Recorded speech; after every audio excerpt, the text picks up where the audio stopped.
Hello, and welcome to episode 28 of the Fiber Circus. It is October 3rd, 2019, and thanks a lot for coming along. I'm your host, Elizabeth, and I am a machine knitter, regular knitter, spinner, and dyer behind the Spotted Circus, and I have a fiber farm in southern Indiana. All the show notes and contact information is just down below in the show notes. And I'd love it if you'd hit like and subscribe, because it's always fun to see new people around and see new subscribers. If you need to contact me, you can get a hold of me at Spotted Circus on Ravelry, Instagram, and Facebook. So sit back, relax, enjoy the show. If you're a returning viewer, thanks a lot for coming back. And if you're a new viewer, thanks a lot for coming along this week. There's been a lot of changes this past 2 weeks again. The last show was all about adding new animals, and this week, these last 2 weeks actually, it's all been about subtracting out animals, because we've sold quite a few this last couple of weeks. And it's also been a lot of machine knitting, so be prepared. There's going to be a lot of machine knitting information in that segment today. So, on to works in progress. The first thing that I've been working on recently is I've picked back up my Dust to Snow wrap by Helen Stewart of Curious Handmade. And last time we talked, I was down here where this little bitty House of Yarn dog stitch marker is. So since then I've added, let's see, 2 colors, and I'm getting ready to start on another color here on the 3rd color. This is a very long wrap, so it starts way back here. And then it runs through all these colors, and then through the oranges and the yellows and the greens and the blues. And now we're kind of in the aquas, which, looking at this again, I probably would have put the aquas maybe back more towards this area, but that's how they kind of came in the skein. So we'll go with it. According to the instructions, I am 70% done finally. And I'm getting ready to go on to color number 18 out of, I think, 24. The nice thing about Helen Stewart's Curious Handmade patterns is that they all tell you how many stitches you should have and what percentage you're complete. So I've got a little ways still to go, but these are being knit out of mini skeins from, I don't have the card in here, I've just discovered. However, they're all mini skeins from Stitchtogether Studio, and it was her advent calendar from last year. So I'm really liking the colors. I'm not really liking the order that I'm doing them in, per se. However, I've got enough left that I'll be able to do something with it afterwards. So, and I got a lot of ends to weave in, as you can see, every time you switch colors. So, it's growing, slowly but surely.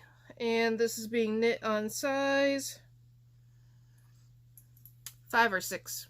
Don't really remember which, to be honest. And this is Superwash Merino Nylon blend. So, it's looking really pretty. Some of the color changes are just kind of interesting. Not 100% sure as to if this is going to be something I'm going to keep long term. I may end up selling it, or attempting to sell it at least, at some of my holiday craft fairs that are coming up.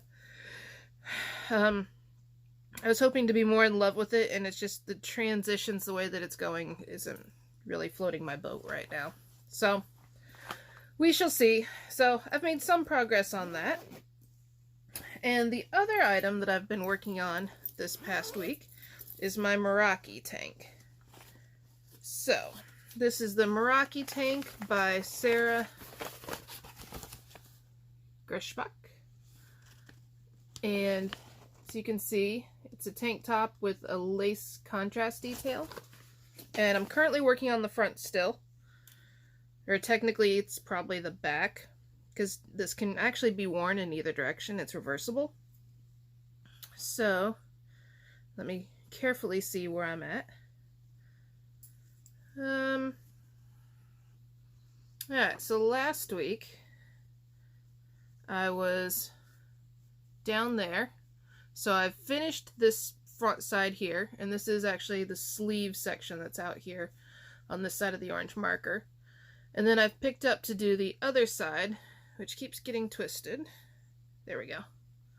So this is the other side. So here's the keyhole detail that's going to be made. So I'm working my way up. I've done the decreases here for the neckline, and I think I'm down to like 8 or 9 more rows to go on this side. So once I get done with this side, I'll have to come back, and pick up my stitches from the back side and do a bit of stockinette, I think it is, and then the lace in a separate color. So last week I'd lost one of these and had about 8 stitches drop off, which wasn't very cool. So luckily I picked them up and fixed it. And this is being knit currently out of Berocco Remix Light, and it's 100% recycled fibers made from nylon, cotton, acrylic, silk, and linen. And it says that you can machine wash and lay flat to dry. And this is the colorway 6960, really original name there, but it's kind of a deep dark red. My contrast color is going to be a gold color. And I got this from my friend's yarn shop called Eagle Bend Alpacas Yarn and Gift Shop, I think, over in Burlington, Kentucky. So it's going pretty well. I have this full ball still. There's 432 yards in this ball. And so this is what I've got left so far, the 3rd ball. So it's going to take roughly 3.5 balls is my guess. So we're still knitting along on that. Slowly but surely it will become finished. Of course, it's supposed to have been a summer weight shirt, but you know, that didn't exactly happen. And I've had to upgrade the bag that it's living in because it got too big. So it's in my Fat Squirrel bag from SSK this year. And this really reminds me of mushroom spore prints, personally. If you've ever done a spore print on a mushroom, you know what I'm talking about. But nice heavy-duty bag. So what am I not working on anymore? That would be my Rainbow in the Storm sweater. I finished it. The problem is I finished it and there's some issues I've discovered. So, I finished the sleeves that I was working on. Let's see, it goes this way. So, here's the sweater.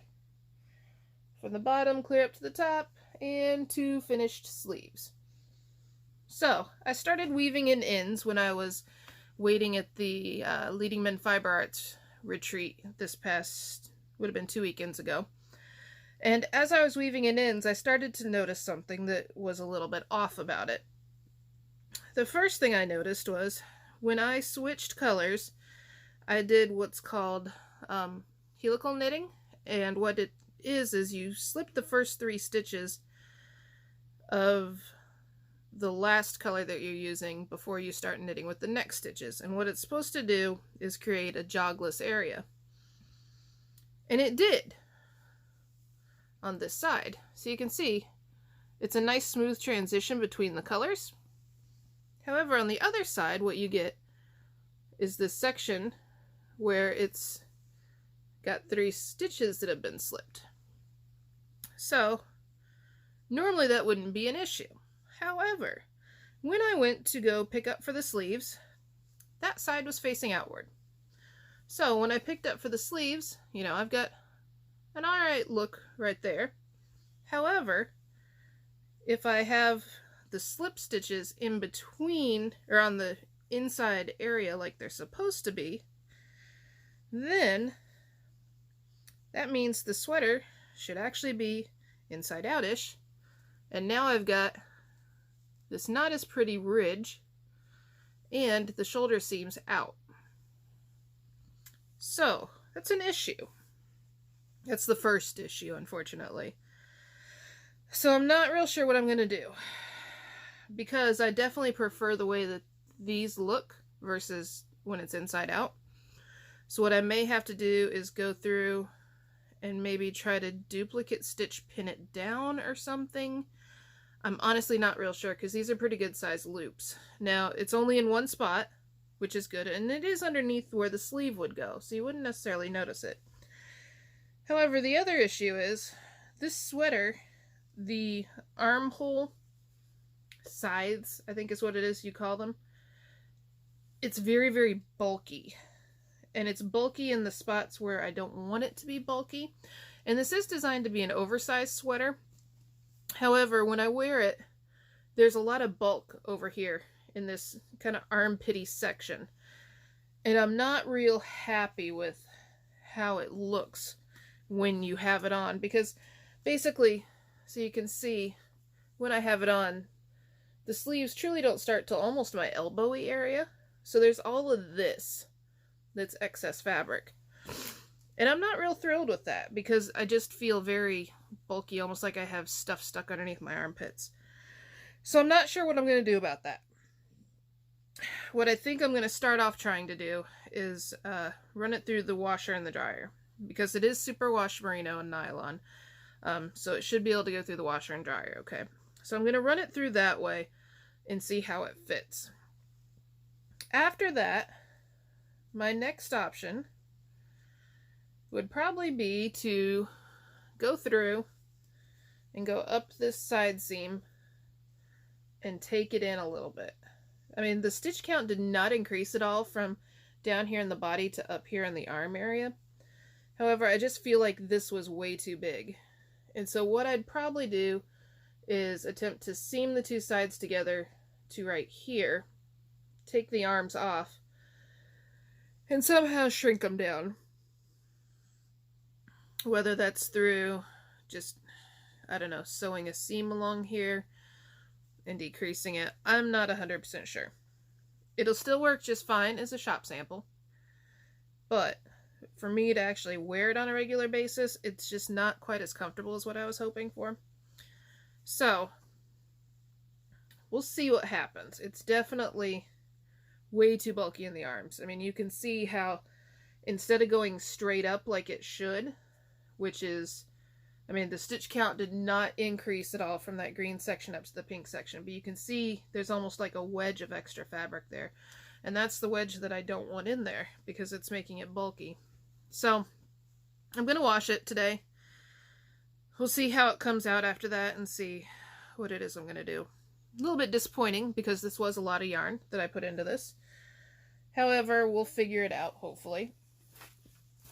And that was knit on size 10 needles. And that was The Rainbow in the Storm by Paige Parkin. And I knit the plus size version. I knit the size 52, which would have given me like 2.5 to 3 inches of positive ease. And there was a really good schematic for the pattern. However, I should have looked at this a little bit closer. From the armpits up to the shoulder, there's close to 11 inches for the arm side in the plus size version. So in the non-plus size version, let's see, garment length, there we go.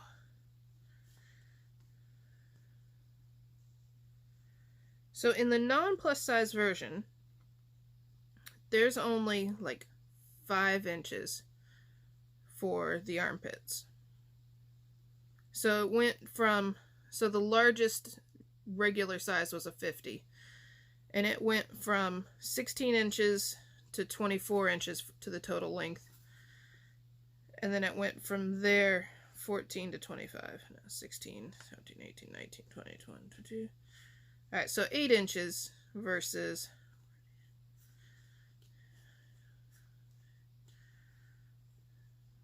versus 11. Just because I'm 2 inches larger in the bust doesn't mean I need 3 extra inches at my armpits. So I don't think that it was necessarily scaled properly. So that's a bit of a downer. But we're going to wash it. We'll see what happens after I wash it. I may like it better then. I'm hoping I do. If not, long term, that'll be a project to eventually do something else on. In theory, what I could do is rip out the sleeves. And then once I rip out the sleeves, I could reknit them smaller and pick up less stitches. So that way I had a smaller circumference there. So we shall see. I have a few other finished items. However, they are all machine knit. And where did they just go? Oh, there's one. So I vended at a friend's farm this past weekend for National Alpaca Farm Days. So I tried to have some finished goods done for Alpaca Days. So I made this cowl. It's kind of like a gold and black cowl. And I put on my little tag that says Spotted Circus and that you need to hand wash cool and dry flat. Did the seaming on it. And that worked out pretty good. I used my new linker for that. I need to wash this so that way it relaxes a little bit. Because some of the stitches, for some reason, a few of my noses on my alpacas here are a little bit smaller, and so are the tails. But if I stretch them, they kind of settle back out. So I need to wash that. So I finished that. And then I also finished seaming together at least some of the merino and silk scarves that I did. So this one I showed on the podcast last week as a picture. So here you can see the actual patterning. And this ended up being almost 9 feet long. So I sewed the two ends together. So now it's like a giant infinity scarf. You know, I actually think it looks very Day of the Dead, especially if, you know, have the lace here, kind of like this. So this is made out of hand-dyed merino and silk, and it started pooling slightly differently halfway through the skein, which was kind of interesting. So that one is finished. I also finished this one, which it's much smaller. It's more like a single or double. And it is just a red and black with white and the exact same lace pattern. And this is an alpaca and wool version. And I have yet to figure out how I'm going to attach my tags to any of these, because with the lace it isn't going to hold up as well. And here's another one, also alpaca and wool. And the way it pooled, it created some interesting spots throughout the whole thing. You can see there's the patterning. And these are extremely lightweight. These were 50-gram skeins that I used. So there's hardly any weight at all to them. And oh, there's another one. And here's another in a gray and teal kind of color. So there's 3 of those. Then I got another new machine. So this is kind of like, we're going to transition now into machine knitting, because spinning wise I spun like maybe 2 feet of yarn as on my display there at Farm Day, so it doesn't really count as a whole heck of a lot. So machine knitting, I found a machine listed online, and it was a Passap E6000. And when I opened it up, because I was trying to figure out how much memory it had, it was made in August of 1996, so that would make it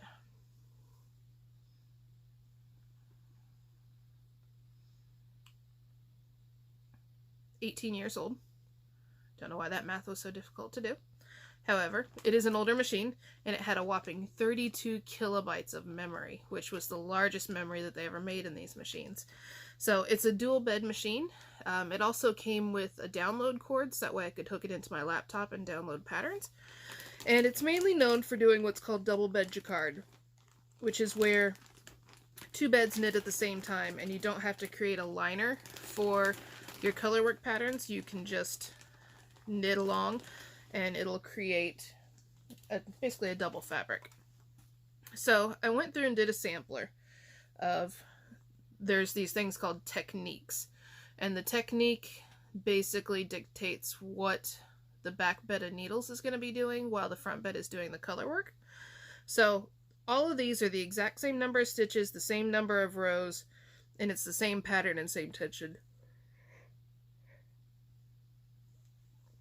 So I started out with this, and this was technique 179, which is hard to read because I've got to get better labels. So this is just your basic 2 by 5 squares, and the back looked like that. So then you switch to technique 180, and it doubles the length, or doubles the height, and it creates almost the same kind of fabric. It's more reversible looking. You get into 181, and it creates a solid back, and it definitely increases the stiffness in it. And when you stretch it a little, you can kind of see where there's floats in between, because up here it was catching the floats in between the beds. So down here it was not, because it was trying to create a solid fabric. Then you get into this one, which is nice and square, but creates stripes on the back. This one definitely increased the height that made it longer, and it's much more stretchy. And just a stripy back. There's this little guy, which made, so it kept the stitches at 2 stitches high instead of putting it out to 4, but it made them long stitches, which is what they're called.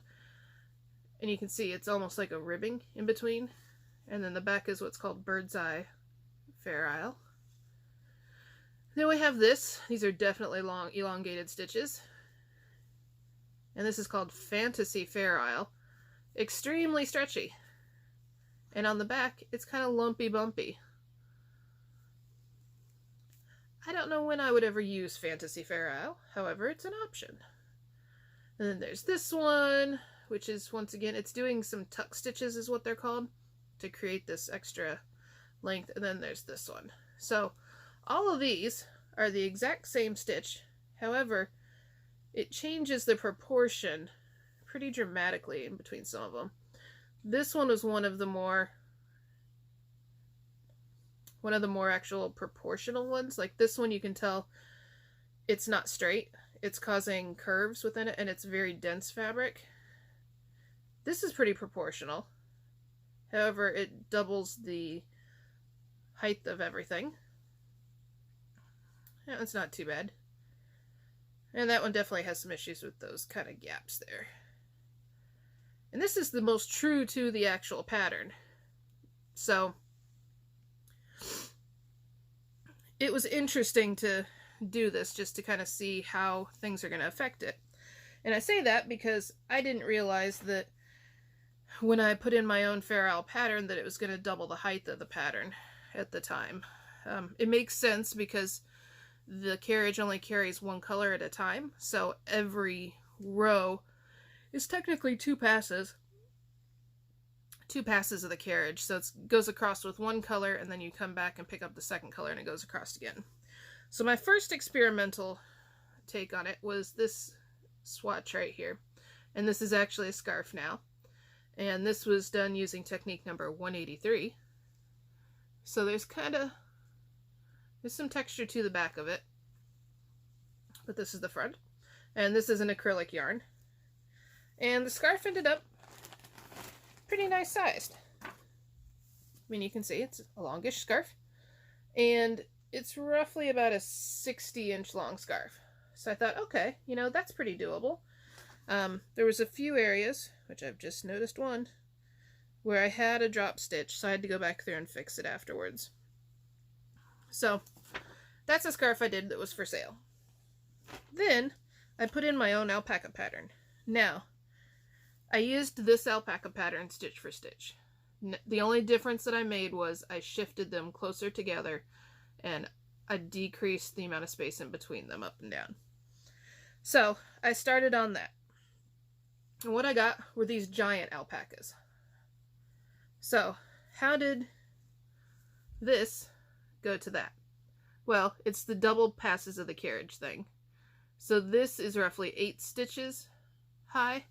This is now 16 stitches high, as you can see. So like the nose and the tail are both 2 stitches high instead of being 1 stitch. It also,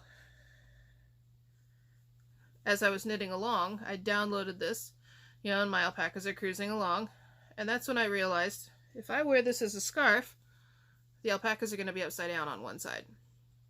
So I thought, okay, I need to figure out how to, halfway through the pattern, reverse the directions that the alpacas are traveling, so that way they're upright on both edges.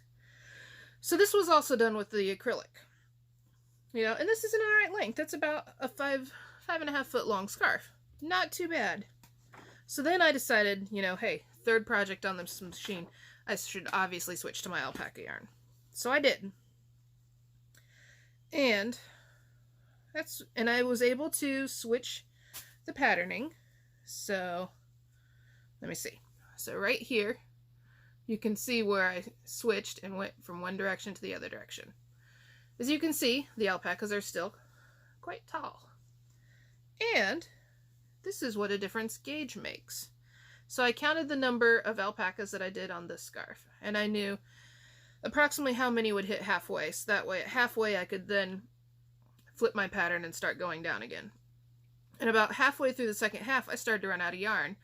And I'd weighed this one, and I knew it was around 200-ish grams. And I knew I had 200 grams in this yarn, so I wasn't real sure why I was running out. And that's when I found out just how much the gauge had changed. So, if I can line them up here. So these two alpacas are technically the exact same. The only difference is the yarn. As you can see, the blue alpacas are close to 1/2 inch taller than the purple alpacas. So see, there they are aligned. And you can see here, oh, if I can get my fingers situated correctly. Stand up, little buddy. There we go. So the legs are roughly aligned right there. You can see the ears on the purple one stop before the head on the brown one. But I, of course, obliviously just continued to knit along. And the backing looks alright. See, it's just a nice stripy backing. However, this scarf is 7 feet 10 inches long. That was not a part of the plan for my scarf. And I sat there thinking about it, and I was like, well, technically I could like cut off, you know, probably like this much of the scarf, and it would be a normal size scarf. However, then, what am I going to do with just this part that's left? That's a real waste. So, I've left it as a 7 foot long 10 inch scarf for a giant. I'm hoping that somebody will still want to purchase it. So, lesson learned.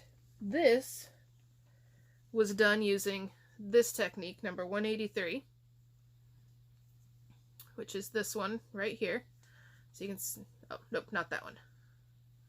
183, let's see, 79, 80, 81, 82. This one down here, 183. So you can see how that pattern kind of translates. So what I'm going to do next time is technique number 179. So I'm hoping that that's going to shrink my alpacas down, number one. And I think what I'm going to try to do is get a string and mark it off in like 1 foot sections. So that way I can hang it from the top of the machine and then measure it as it's coming down out of the beds, because the beds are like this and the fabric is coming down in between the beds, so you can't really see it. So if I do it that way, I'm hoping I can avoid 7 foot long scarves. We shall see. I'm also hoping that by decreasing the height of the alpacas, it's going to improve it a little bit, because these are getting kind of giraffe for me. But, so yeah, that was an interesting learning experience on this machine. I'm quite happy with it so far. I found it on Craigslist and then went and actually got it when I dropped off 2 girls in Ohio last week, and I paid a whopping $100 for the machine, which is awesome, let me tell you. Brand new, these machines probably retailed $6,000 to $7,000 is my guess, and most of them on eBay are well over $1,500 to $2,500 roughly. So I was pretty happy to get it for $100. So, machine knitting, that's what I've been doing for the most part. I'm getting ready to start trying to do more production because I've got some holiday shows coming up. So I'll definitely need to get on my knitting and not make giant scarves only, because I need to economize on yarn. That a skein and a half of yarn of each color really isn't very economical for producing something like that. So travel-wise, I only have a few things coming up now that we're out of the majority of fall. So October 25th through the 27th, I'll be at the Southeastern Animal Fiber Fair, which is also known as SAFF, out in Asheville, North Carolina. And my booth is roughly right in the center of the building. So stop by and say hi. I'll have machines, as far as spinning wheels, drum carders, fleeces, yarn, fiber. I may have some of my cowls with me, depends on how many I've gotten made at that point. So that will be coming. Then November 30th, which is also Small Business Saturday, I'll be at the Hoosier Artisan Boutique, which is at the Hamilton County Fairgrounds in Noblesville, just north of Indianapolis. It's a one-day event on Saturday, and I'll have dryer balls and felted soaps there as well. So stop by and pick up your Christmas gifts, because you definitely need to start shopping now. Then December 14th, I will be at the Alternative Gift Market at the Irvington Theater in Indianapolis. So I just got told about that last Friday, I think it was. So that's another one-day event with a 6x8 booth. So it'll be creative. I've got to figure out how I'm going to fit everything into there. And hopefully I'll have enough cowls and scarves and hats and that kind of thing to get all the shoppers going. So that's the majority of the travel through the end of the year so far. Looking ahead to next year, I did get accepted for Hoosier Hills Fiber Festival, so I will be going there instead of Estes Park Wool Market next year. The cost to go to Estes Park, with what the booth fees almost double what it is for Hoosier Hills. The hotels are ridiculous in Estes Park because it's a tourist destination, and it just didn't make as much financial sense. I love going to Estes Park, but you're out quite a bit of money before you ever get started, unfortunately. So we're going to do Hoosier Hills, and that's only about an hour from my house, and that's in June of next year. So moving on to farm news. So as I alluded earlier, we've sold some animals. Last weekend, Hosty Ghosty and Fawn Deer both left, and they went to a farm that's about 45 minutes from here, and it's their first alpacas. So they actually utilize fiber, and so we're hoping that the boys do a great job there and that they're nice and calm. I haven't heard anything bad so far about them, so I guess that's a good sign. Then I also took Queenie and Dolly's cria from last year, the gray girl with the eye injury, who's now called Luna, to a farm over in Ohio. And they're going to be working there with, I think it's disabled children. And it's going to be a perfect match because both the girls had something just a little bit off with them that wouldn't make them into breeders. And so it's nice to be able to take animals that have some physical challenges but still get through just fine. So it'll be a good match over there for them. So that's 4 alpacas that have left in the last 2 weeks. You would think that would make a huge difference in our hay bill. However, the 3 sheep that we got several weeks ago have more than made up for it, unfortunately. Sheep like to eat. We just put coats on our sheep here this week. Our littlest Teeswater ewe, who I think she's about 6 months old right now, has probably 6 to 8 inches worth of fleece on her already. And I noticed that hay was starting to get into her fleece, and that's pretty unacceptable for me. So we put a coat on her. She in turn then freaked out on a day when it was 90-something degrees. So we've had to pin them up so that way she can get used to the idea of wearing a coat and realize that the coat's not going to eat her and the coat isn't chasing her before it cools down, and then we'll let her back loose again. Crias are doing good. They're running around. Dolly's cria, the little pinto boy, is up to 25 pounds. And Vision's cria is only at about 18, so he's lagging behind a bit. Outer Vision's having some issues with her milk right now, and I don't think she has near the amount that she needs to. He's still gaining all right, but he's falling behind as far as astronomical weight gains. The little white guy that Dolly has is gaining pretty regularly, half a pound to a pound a day. The other guy's a little bit slower in his gaining, so it's not enough that we're really concerned about him yet, and of course he will not take a bottle when we've tried. So that's about it for farm news and stuff. The shop is currently down right now, and it's mainly because I'm trying to get ready. The amount of stuff that is in the shop versus in my square system isn't matching up right now, so it's going to be down till after SAFF, and then right after SAFF I'll be doing an inventory again and getting it back up. So that's about it for this week. Hopefully you guys enjoyed the show, and we'll talk to you guys later. Bye!